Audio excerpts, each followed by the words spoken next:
Let's talk scaling for a little bit. So maybe someone, I know there for a fact there are a couple of people on this call right now who are already at 6 figures. So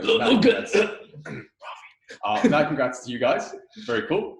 So for someone who's followed the process we just laid out just then, and they do hit 6 figures, what's the next move? What's the next step? They're like, all right, dude, I did it. 6 figures, 10K a month. We got there. How do I get to 7? What's the first thing I should start doing? Should I start building a team? Should I build an agency? What does the business model even look like? Because one of the questions I got was in terms of, as a copywriter, how can I scale my income to 7 figures? And the way I see it is there's really 2 ways you can do it. One, you can become so damn good that you can charge 50K for a sales letter and you bang out 2 of those a month.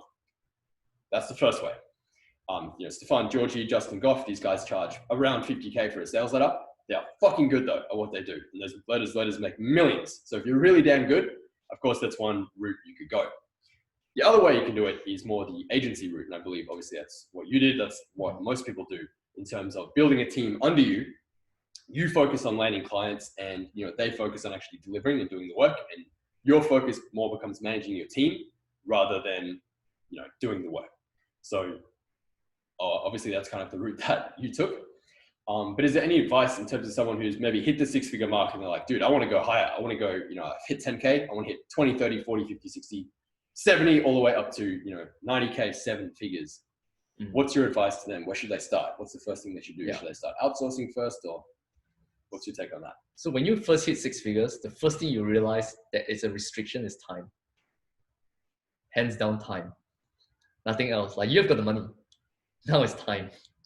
Right? You can't keep delivering insane results for clients and yet sign even more clients because you've only got 24 hours a day. So the first thing I took a look at is I took a look at my business first before I even outsource. Just take a look at your current situation. What are some of the functions that you do? Okay, first, it's taking the most amount of time. That's the first checklist. Second, it's what you do not want to do. That will lead you to become more productive because you're not trapping yourself in that task of what you do not want to do. Right? That's the second one. And then the third, start taking a look at your internal networks and see who that can help you with those menial tasks that you do not want to do or do not have time to do. That's the first thing. So this is when you start outsourcing, right? This is very important. You've got 10K a month. What's investing 1K, 2K a month to help you grow your business to 20K, 25K? Right? So this is the first thing I did. I started taking a look at who are some of the people who are able to essentially help me with this task, bring them on board. And then what I did with them is it's almost like an indoctrination sequence where I take a look at the track record, what they've done in the past, what are some of the results that they've produced, see if they're able to work with my clients, and then bring them on board them with my clients and say, hey, this is what the project details are, and then start working on them. And then what you want to be doing is like training and managing them so that you're eventually like creating like an 80% version of yourself. It doesn't have to be 100%. Like, as long as you have an 80% version of yourself, you're saving so much more time. You're actually delivering more instant results for your clients as well. And that was essentially what I did. And I failed quite a number of times when I first did that because I'm new to this game. And then starting hiring and starting bringing people onto my team, there was so many like churn rates where people come on board, they're not right fit, I let them go. People come on board, they're not right fit, I let them go. And then you start realizing like who are some of the people that you really want in your dream team, and they just focus on the values of what they have that aligns with your vision for what you want to be building. So when I first started like bringing people onto my team, it was just like anyone, literally anyone who's able to work. Right? And then I started realizing that these people, some of them are entrepreneurs by heart, which means they do not want to work with me on projects that they want to become like massive business owners themselves or agency owners themselves. And cool, that's why they're not putting in the effort, and cool, I'll let them go. So I started realizing that I need to bring people on who, yes, they're entrepreneurs, but they are aligned with where I want to be taking my business to, where I want to be going. Because if they're aligned and they work together with me, it feels as though we're working together towards that common vision, and there is no contradiction or nothing that is a confliction with what we want to be doing. I think that's the most important thing, like congruency and alignment, right? Because if you start bringing people in that are not a right fit for you, it's not going to work. So that was essentially what I realized on a very quick level. And once you have those people, right, take a look at internal networks. Once you have those people, right? And then the next thing you need to do is start setting systems, procedures in place to automate the process. Because what I started realizing was training, client management took up a lot of time as well. So you need to start setting up systems, procedures, training manuals for your team. And even with our 8-figure closers agency right now, to automate the whole hiring process, we're filming a whole training manual on YouTube playlist. So when someone comes on board, just fucking play that playlist and you go through everything step by step on a sequential level. So that's what I did, like automating everything, hiring people to fit into business functions that take up the most time, and also business functions that I do not want to do, which frees up my creative power to focus on like steering the ship instead of like manning the engines, if that makes sense. And then you need to like, that's why when you first hire people, you need to question them, like, what do they want to be doing in the future? So that you can hire the people that aligns with that business function. You can't hire a captain to fucking man the engines, right? You need to find someone who's passionate about the engines to man the engines. Yeah, right? I've made that mistake myself in, I guess, hiring people that are, it sounds weird, but overly ambitious, and they have big personal goals for their own business. And of course there's a conflict of interest there because they're going to be wanting to work more on their own stuff than your stuff. And the problem is the people who are usually the most talented are typically like that and very driven, very motivated, and want to build their own thing. So I think the challenge is finding someone who has the skill, but I don't want to say they have an employee mindset, but they Not have employee mindset. Not a huge entrepreneurial drive to do their own thing. It's a tough balance. Yeah, you might find that person. The thing is, my team right now, they're all contractors. None of them are employees. Yeah, right. They're all contractors. So they have their own business, they have their own vision, but their vision aligns with my vision. So like Logan can attest to that as well. Like we're working together to build something, right? It's not as though I'm hiring you to do something. It's like I'm bringing you on board my journey so that we can build and grow towards something. It's not I'm hiring you to work on my shit. No. It's build something together. Build something together so that we can create a legacy together and we all win together. I think that really builds a winning team culture. Like all the fucking Filipinos in the Philippines right now, they are like insanely going at it. And because they are building towards something like together. Like I'm jumping on Zoom calls with them, I'm training them and stuff like that. But in the end, it's really on finding the right people who aligns with the business functions that you need help with, and then focusing on steering the ship towards the one desired location that everyone wants to go towards. That's the most important thing. Because if there are people who want to go to a different location, it's not going to work. So you have to have that aligned vision with everyone. Yeah. So if we were to, I guess, backtrack, summarize a little bit and put that into a system, so Ray's 6 to 7 figure blueprint, first thing you should focus on is hiring out the manual, boring, repetitive tasks to a VA. That's the first thing. Shit that's taking up a lot of time every day. How can I get a VA to do that for me? Then that's going to give you the time, the energy, the creative freedom to think, okay, what are the highest leverage activities that we should be doing? And then delegating those into, should I be doing this or should I find someone else to do it? And then you start building a team from there. Is that pretty much your process? Yeah, exactly. Exactly. It's very, very important to find the like people to work with you, not for you, but with you. Right. I think that's the most important thing. And that's really the secret to how I can grow so fast. Like nothing else. Like the team is the reason why I can grow so fast. Yeah. That's the question we had. The number one question I had when I was asking who had questions for Ray is literally, I think I had 4 people say, how the fuck did you do it so fast? Yeah. And that's it, the team. Yeah. And of course, putting yourself in the right environments. Like you can have a dope ass team, but you're working in a low level environment. You're not going to scale very quickly anyway. So connecting with the right people, putting yourself in the right environment is very, very important. Right. So you hire the team accordingly to the environment that you're in.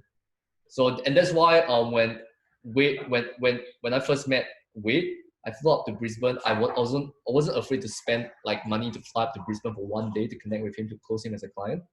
And then after that, we started working together as business partners because I saw the value of what I'm doing. So it's really putting yourself in the right environment. So the moment you start connecting with high-level individuals and willing to pay to play, which is very, very important. I could have gone budget flight, but I paid for a flight from his agency.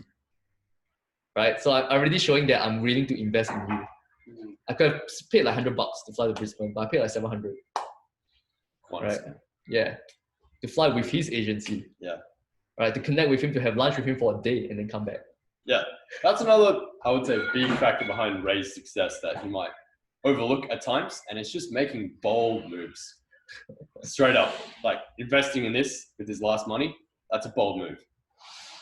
Client opportunity came up to work with my friend Wade. There, say what up. Wade was asking, was it a copywriter? He needed a copywriter or a chat closer. Yeah, chat closer. I forgot what the role was. DM closer. DM closer. Yeah. So I introduced, I think, three or four people.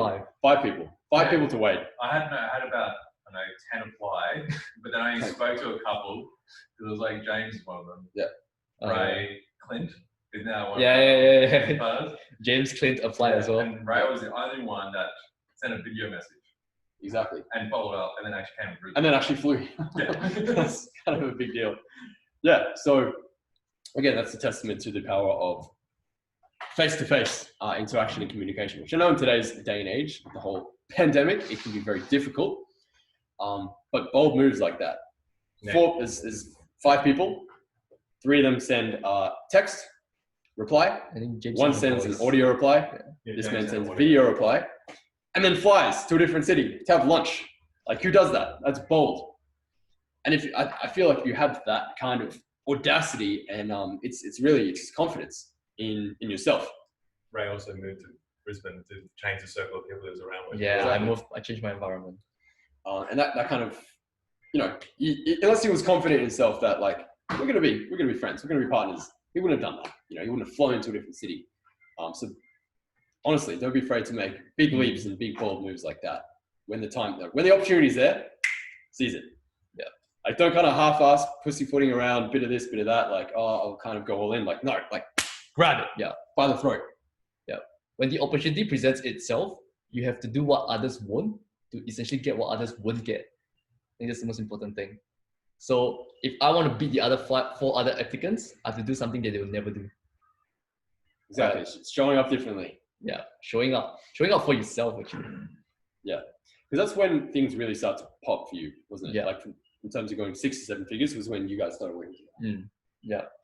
That's kind of what started it all. A Yeah. different engine, which means that now you have someone who's on equal level as you, or even better, to help you grow your business as a team, not as an individual, as a team. And that was really what helped us grow so quickly, and also what helped us essentially build whatever we're building right now, right? And the good thing is we, like, in a way, our skill sets complement each other, which is very rare. So I was consider myself lucky. But essentially, your skill sets have to complement. If your skill sets contradict, like if both of us are good at one thing, and both of us are not good at the other, you can't help one another. The strengths and weaknesses have to align. Yeah. So I will consider myself lucky in the aspect, but also because I took massive action to get myself here. So No doubt. I had one more question about kind of your time management and what you do day to day now. And then we can get to some of these, I think it's 2 or 3 questions here from the dudes on the chat. So what I'd love to know is, like, what does a typical average day look like for you right now? Like, average business day in terms of all the activities you have going on, what times you do them at. If you do have other things going on, who does them, that you don't do, how do you delegate, things efficiently so they get done? Any insights you want to give on that as well in terms of just your day to day, I think would be really useful. Yeah. So this is when, I'm at the stage where now I can dictate my lifestyle. So this is when you start. Okay, the thing is, with all business owners as entrepreneurs, you need to be very, very honest with yourself. That's the most important thing. Like, if you're not, whatever actions you take is not going to be congruent with what you want to be doing. And that's the most important thing. So for me, I'm a night worker. So I'm a night owl. I can't deal with the fucking mornings. Literally, I can't. Yeah, like today was an early start for Ray. Yeah, you guys are lucky, just saying. Today's like, an this early man start. Yeah. up here right now. Yeah. is, My day starts in about half an hour from now. usually 11:30 in the morning. 11:30. It's very contradictory to all the typical, advice out there in terms of, got to be up at 4 a.m. hustling. You got to wake up, meditate, read, go to gym, do all this stuff, and then start your day at 6 a.m. Blah blah blah. Yeah. Ray's like, fuck all that. Like, he just does his own thing, but because he knows what works for him. Yeah, you have to be honest with yourself. And when I plan out my day, some people love to use journals. Some people love to use journals because it's fancy. That's the one thing, yeah? Some people love to use journals because everyone is doing it because it's fancy. But for me, I know it doesn't fucking work for me. So everything's on my phone.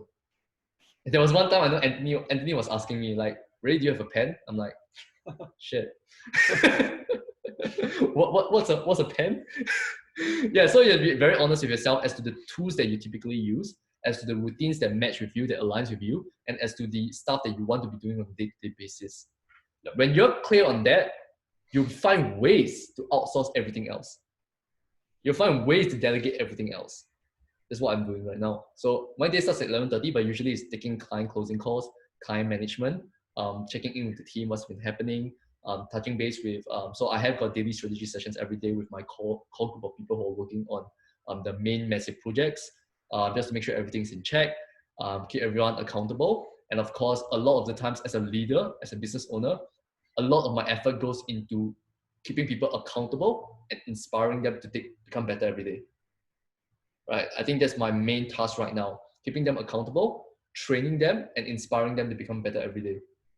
So that's what I do. So right now, my typical day usually is a lot of client closing calls, daily strategy sessions with the team, checking in with the team, making sure that like we have got sometimes have discussions every day as well to see what direction we want to be going, and really just focusing on the higher level stuff. So that's what I'm focusing on, and then making sure that we deliver results for our clients, and also very, very important, answering all your team members' questions as soon as possible. The clearer they are, the better the job they can do. Yeah, exactly. Yeah. Very cool. Yeah, notice that the things you're doing now day to day are very different from what you were doing in that first month, right? So different. Yeah. Yeah, so it's very easy. I wanted to make a clear distinction between the things that he did to get to 6 and then 6 to 7, because they are very different. It's very easy to interview Ray. It's like, oh, what do you do day to day now? And you know, all of this stuff that he's doing as a 7-figure business owner. But that's not good advice for someone who's, you know, just starting out, because it's like, that's not what you should be doing. The process to get to 6 is different from 6 to 7. So I just want to clarify that for everyone here, reiterate that. Exactly. It's going to be different. And of course, always know where to put your money in as well. I think that's the most important thing. If you understand where to invest, where to place your money, then you know essentially how much investment or ROI you're going to be getting from that. And then just start investing your money in the right locations as well. And that's the most important thing. Like, let your money flow. Like for me, I do not have more than 5 months of discretionary income in my bank account. Everything else is either reinvested in the business or in properties or in Forex. Right? So that's essentially where my money is at. But my bank account is like, I think I've only got like 30 grand. 30 grand in my bank account. Everything else is like investments, properties, back in the business account, save for a rainy day, taxes. Yeah. This is essentially it. Yeah, reinvesting it. Grant Cardone style. Yeah. Invest that bitch straight back in. Push the money away. So you make more money. That's the way. That's how we go from 7 to 8. But that's a different interview for a different day. We'll have to wait for him to hit 8 figures first. And then we can have that interview. I'd be very excited to have that interview. So dude, I might smash a couple questions here in the chat and then we can wrap this up. Also, because my laptop battery is taking a beating from this camera. So question from Eric, what do both of your 7-figure income streams look like? What does your monthly revenue come from? Just rough percentages. So for me, it's pretty simple. Mine is like 90% CMB, maybe 10% inner circle. I do some music income and stuff as well, some one-off projects and one-on-one coaching things as well, you know, here and there. But I like to, again, I'm all about 80-20. So for me, it's like, what's the highest leverage thing that I can do? I want to do more of that and eliminate all the fat. Just because, again, this is kind of my part-time thing. I also do music as well. And so I'm like, how can I get the most amount of impact from my time, business-wise, and then spend the rest of the free time on music. If I wasn't doing music, I might be doing other projects and stuff, but that's for me personally. So mine's pretty simple. I don't know about you. You have a lot going on. This man has, every time I meet up with him, he has a new business. So, maybe if you could give Eric a bit of insight as to what does your revenue streams look like at the moment? 50% comes from multiple businesses. So 50% comes from multiple businesses, including the agency. And to be honest, a lot of the projects that we're launching, like Addicted to Fitness, it generates no revenue right now because it's in the build phase. But that's because I've got the money to invest in like building out a program or a business per se. So 50% comes from the agency as well as Addicted to Success Academy. 30% comes from a property company that my dad and I have back in Singapore. So that is essentially almost like an Airbnb style kind of company. And that because Airbnb is illegal in Singapore. But because of the knowledge that I have gotten from like working in this space and also like connecting with people like Chita. So one of our previous clients, he does like a huge Airbnb business in the US. Understanding some of the teachings, understanding some of the skills, I applied it back in Singapore and created like a pseudo Airbnb. So it's been doing pretty well. And that's about 30%. And then 10% comes from investments, so forex trading. And then 10% from actual like dividend incomes from rental per se. That's about it. So rental properties that I've invested in back in Singapore and in Melbourne and Brisbane. So that's where most of my income comes from. So like for us as an agency, like Wade and I, we split profits. So it's not exactly like for example, if we're making 200 grand, each of us are getting like 100 grand each. Does that make sense? So I do not take like the whole piece of the puzzle because we're a team, but primarily most of my income comes from businesses that I own. But besides that, it's just like investments and stuff like that. So if you're talking about businesses, like 80%, 50 plus 30 from the agency. Yeah. Yeah. And you guys do what exactly? I know, but yeah. So speaker agency, essentially it's sales funnels, really helping online coaches and speakers build, grow, and scale their online empire. Whatever services you can think of, we have. Right. 8-figure closers agency, that is our Philippines department over in the Philippines that Clint is managing. So that's also one of my businesses. And then we've got Addicted to Success Academy with Joe that we're scaling at this moment in time. And then we've got Addicted to Fitness launching in October. That's the main businesses I have. And then of course my dad's side is just like a different thing altogether.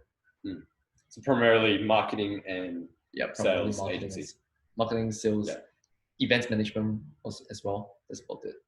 Yeah, really cool. Apart from the events management thing, a lot of people think starting agency is like this crazy complicated thing. You've got to have all these systems and processes and contracts. I'm like, literally, it's as simple as you say yes to a client, you delegate the work to someone else. Now you have an agency. Like that's as simple as it needs to be. Yeah, there's intricacies and it can be more complicated than that, but that's how you start. It's like you just start delegating things to other people. You start building a team that way, and that's how you can. This is kind of an answer to Eric's second question. In terms of scaling past 10K really quickly, that's really all there is to it. Exactly. Correct me if I'm wrong. You need people. You need to bring people on board your vision and be willing to work with you. I think it's the most important thing. And it comes back to vision alignment. Right? You can't work with people who do not want to work with you, or just wants to work with you for the money. It's not going to work in the long run. It's going to crash and burn. Yes, indeed. So in answer to Eric's second question, he just wants to know, we pretty much covered this, but scaling past 10K so quickly, how were you able to do it? Was it picking up more clients, charging more, outsourcing? I'm always curious about how an individual can make 30K a month without working themselves to death. Yeah, we pretty much talked about that. It was he's not doing it himself. That's the reason. Yeah, I'm not doing it myself. You can't do everything yourself, guys. There's that saying, right? It's like if you want to go fast, go alone, which can be true in the beginning, but if you want to go far, you need to go with the team. Yeah, exactly. Although in my opinion, if you want to go fast and far, you with the team. Like it's faster with the team and exactly. Team. You need a team. You need a team. You need a fucking team. Straight up. Like you have only 24 hours in the day. Yeah. Is there anything else you think contributed to it that maybe we didn't cover already? Yeah. So what you can do as well is as you get more and more clients, you can increase your prices most definitely because now you've got a track record. And you can start increasing your prices. So a lot of the time when you increase your prices is first you need to take a look at the cost, right? What are some of the costs involved? And then you want to take a look at how much you want to be earning per month. And then just break it down into the hours and into the days. And then charge accordingly to what you deem your value is. If you know your service can give a client like 50 grand a month, then you want to charge at least like 5 grand or 4 grand or 3 grand just to make it worth their while, worth your while as well. So you can increase your price definitely, but when you increase your price, you need to value stack deliverables. Yeah, you need to make sure the ROI is there. Yeah. It makes sense for them. Yeah, it makes sense for them. Especially for business owners, a lot of the times you're trying to close them on their logical reasoning, not so much on their emotional. Especially for business owners, it has to make sense to them. That's the most important. That's what I realized as well. Mm-hmm. Yeah. Yep. Yeah, I think we covered that one pretty good. I'm just trying to get through this quickly because we've got 13% left. Yeah. I think we had a question from Nihi. And one more thing I wanted to add to what Ray said just then is also time collapsing in terms of, this is why, I firmly believe investing in coaches, mentors, programs, that kind of stuff, you know, masterminds is truly like one of the fastest and easiest ways to succeed. It's time collapsing. It's taking something that, you know, you would have taken 2 years to figure it out. How can I shortcut that and learn it in 2 weeks instead of 2 years? Learn from someone who's, you know, been there and done it. I don't know, Ray, pretty much after CMB you haven't been super involved in investing. Like, you don't invest in a ton of courses and trainings and mentorships, but that's because you surround yourself with such smart people. It's like your life is a mastermind. Exactly. You're around Wade, you're around Sasha, Joel. These people are like, they're all at such a high level that it's like, you don't need coaches and mentors. You're surrounded by people who are already doing millions and millions. And so it's like basically a mutually beneficial relationship. I help them on a specific function they have no idea with. They coach me on a certain stuff that I have no idea with. So my clients are my mentors as well. Yeah. They teach me stuff. Yeah. That's another huge component to it as well. It's like, just because, again, it's like you invested in yourself and holy shit, the course worked. I got to 6 figures. That's awesome. Well, don't stop. Like, do the thing again that got you to 6 figures. Invest in the next thing. And again, it doesn't have to be particularly investing in coaches and courses, but it's just find a way to get around smart people. Put yourself in the right environment. If you got to, you know, pay to be in masterminds like me, awesome. But you know, if you can pay to play, if you can somehow get it without paying, like this man's been able to do, just surrounding himself with smart people, then that's even better. Yeah. Nihi wants to know, how did you fit learning copy or a new service you provide into all of this? Yeah, so talk a little bit about your journey learning copy at the beginning. Because you had no copywriting skills or experience or knowledge or training, like no formal training on copywriting really at all. Yet somehow you were able to pick up clients and deliver results for them straight away. Yeah. And we talked about this a little bit in the past, but if you were to give sort of the quick version, what did it look like? How did you learn copy so fast? Well, success leaves clues. So take a look, if you're working for a particular niche, take a look at what are some of the best practice copy that works for that niche. The people who are like producing insane results for their business because of their email marketing, because of their copy. And then take a look, like I literally have a swipe file of multiple emails that I repurpose for my own emails. That was essentially what I did. I had no money to invest in another mentor. So I had to essentially take a look at what's around me. And I think one of the key differences, since I'm saying this as well, is like the ability to fully leverage the resources at my disposal. I think that was one thing. You're able to squeeze every like life out of things that you currently have. I think that's the most important thing. So I was looking at best practice examples. I was going through people's ad funnels. I was taking a look at their copy. Like I was literally copy pasting the whole ad funnel, page 1, page 2, page 3. And then I'm analyzing everything and then repurposing it for my own projects as well. Let's say if it's a fitness client, I use this, I know this works, I'll put this for fitness clients as well, and then understanding how that works. So that was essentially what I did first, and I was able to produce pretty good results. Not like crazy results, but pretty good results for them to essentially bring it on to the next month. And then from there, once you have the capital, I started looking for people who are skilled at this because I'm not exactly passionate about copywriting. So I needed to essentially find someone who is able to help me with this. I have a basic knowledge, but when it comes into deep like copy work, it's not my thing. I love like interacting with people. I love training teams. I love like connecting with people, communicating with people. So that was essentially my skill set. But how I learned copy was essentially take a look at what's currently working, repurpose it, analyze it, and then use it, repurpose for myself, and start testing. Copy is testing. Marketing is testing. Yeah. You can't get away with testing. Yeah. Super important. Super important. Yeah. So essentially, to summarize, because he had no formal copywriting training. Like, I just want to reinforce that again. Like, he had not even been through a single copywriting course, yet was able to pick up clients for copywriting and deliver really good results. And the reason he was able to do that is, again, understanding that success leaves clues. Model what works. If there's an email that worked on you, as in it got you to open, well, dude, that's probably a good subject line. It probably got some other people to open it as well. Add it to your swipe file, study it. Study ads and sales pages and emails from the best in the industry that you know are crushing it, and see how you can model what they're doing to do it yourself. And you basically did that long enough to the point where you were like, okay, I have the income coming in. Now I can actually hire a copywriter and outsource this because I don't want to do it. Yeah. But initially, that's kind of how you went about it. Yeah, I think that came from my mindset. I was working in a startup where we were Googling everything, copy pasting everything. So that was essentially what I did, just copy pasting what works. Yeah. But of course, customizing it for yourself and for your own purposes. Or plagiarism. Do not do that. Yeah, exactly. Not word for word, just model the template and the structure more than the actual words. Yeah, very cool. Dude, so the last question before laptop dies and we have to end the interview. What would be your number one tip to an aspiring freelancer? They want to hit 6 figures, maybe they even want to hit 7 figures. They're just starting out. What's your number one bit of advice? Fucking focus. Fucking focus. You choose that path. Do not be excited about other opportunities that come your way. There will be e-commerce, coaching, whatever it is. You want to build an agency, just go on with building an agency. Put your 110% focus in it. I think that's the most important thing. People get distracted by all these multiple opportunities and they start deviating. And then they start slowing down their progress in this one path that you've already set your mind to do. That's the most important thing. Like 110% focus.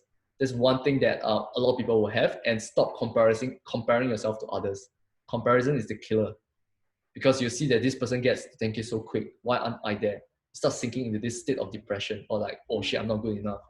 But focus on your own path. How can you make your path work?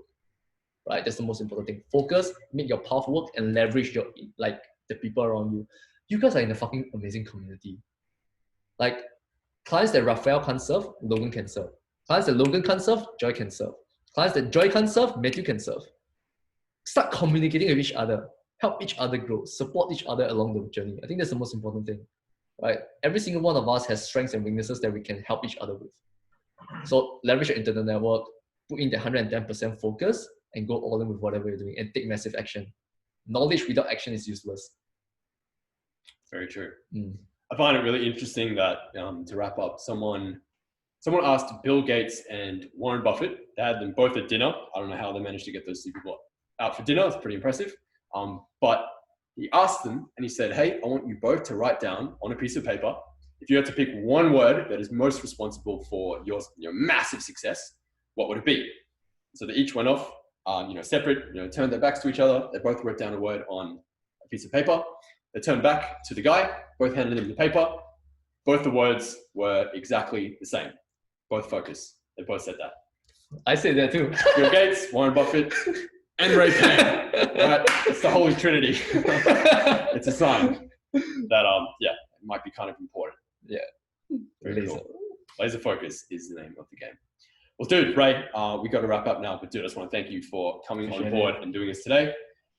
Want to say again, in case I haven't told you enough, how extremely, insanely proud I am of you, dude, and your progress, your results in the last 12 months have been nothing short of insanely impressive and extremely inspiring as well to myself and a ton of people in the group, and a ton of people on the internet that we've never even met that that have been watching us and watching you in your journey. And yeah. All right, guys. Actually, appreciate you guys as well. Appreciate your support. Appreciate you guys inspire me to do what I'm doing as well. Seeing you guys grow, seeing that I'm able to help you guys take action as well. That inspires me as well. And yeah, I hope you guys take massive action, and just dominate your dominate your own path. Right? Love you guys. Thanks, guys. Very cool, guys. Thanks a ton for joining us today. That's going to wrap up today's Inner Circle call. Please, my dudes, keep up the texts. If you are red, texting me every day. If you're green, once a week on Sundays. That's going to wrap up today. Appreciate you guys a heap for joining us live for the call. And we shall see you next week. Have an amazing week. Big love. Peace out. See you guys. Chat with you soon, Logan. See you soon. Peace.